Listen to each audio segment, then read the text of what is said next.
Coach Fry, outdoor season rolls along for you guys. Before we talk about Georgia this weekend, let's dial it back and talk about last week at the Florida Relays. Tyler Brockington had another fantastic performance in the 400 meters, one of 4 podiums for you guys overall. And really, I know you're happy about the way you guys performed down in Gainesville against some very stiff competition. Yes, I am. Rod, it's an outstanding group of young people who are stepping up. They're little.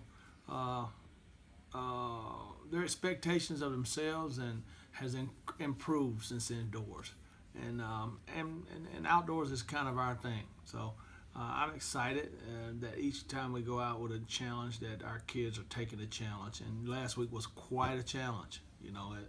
With the teams like Kentucky and Oregon and the University of Florida and Alabama and Ole Miss. That's a challenge all the time.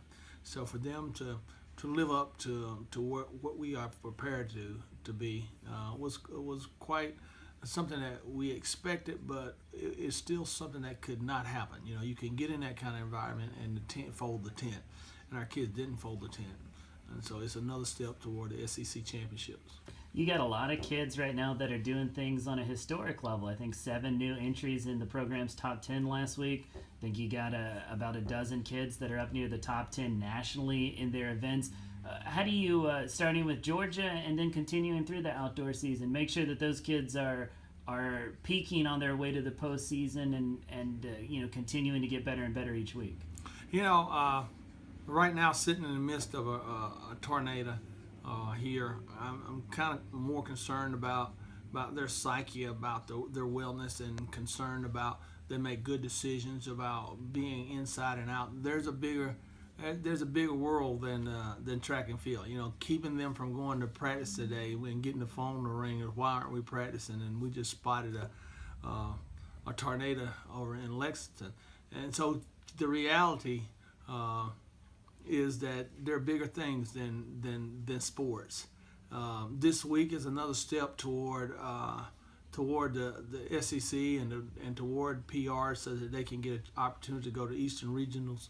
But I'm just the world is a big place, and the things that go on around us. Athletics is a preparation for our kids. So in the midst of this right now, my mind is kind of set on how do we protect them. Not going out tonight. There's a concert going on in Rutgers, Darius Rucker's concert, and kind of stressed about if the storm hits here. So how do we prevent them from making bad decisions by going to a free concert at Carolina? Very few schools get that opportunity to have a track meet coming up in Georgia, a concert going on at Carolina, a national championship basketball week. So there are lots of things that have their minds contained at this time.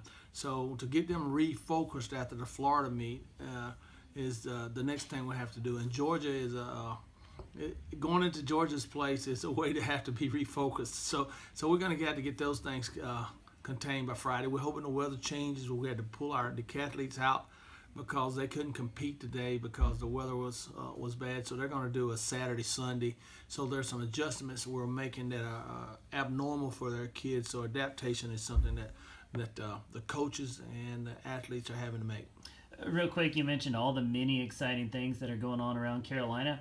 One of them is a home meet that you guys have coming up next weekend. Of course, you're in Georgia this weekend, but next Saturday, all day long out at Krager Track, you've got your second home meet. How excited are you about that? And give the folks a little taste of what they can expect if they come on out on April 15th. April 15th is going to be a tremendous meet. We got 18 teams, not 30 teams coming in, which is good. It's a one-day track meet. We get started at 9 in the morning, be finished at 5. There's some great teams coming in.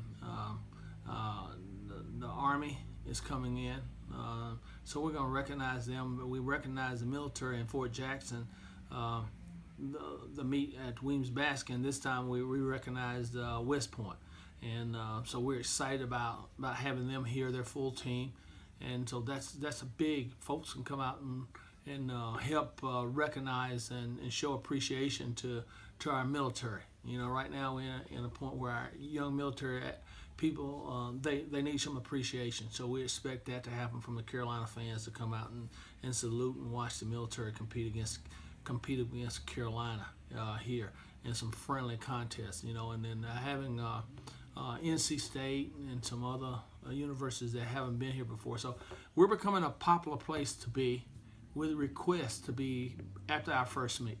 So I knew that if you build it, they would come.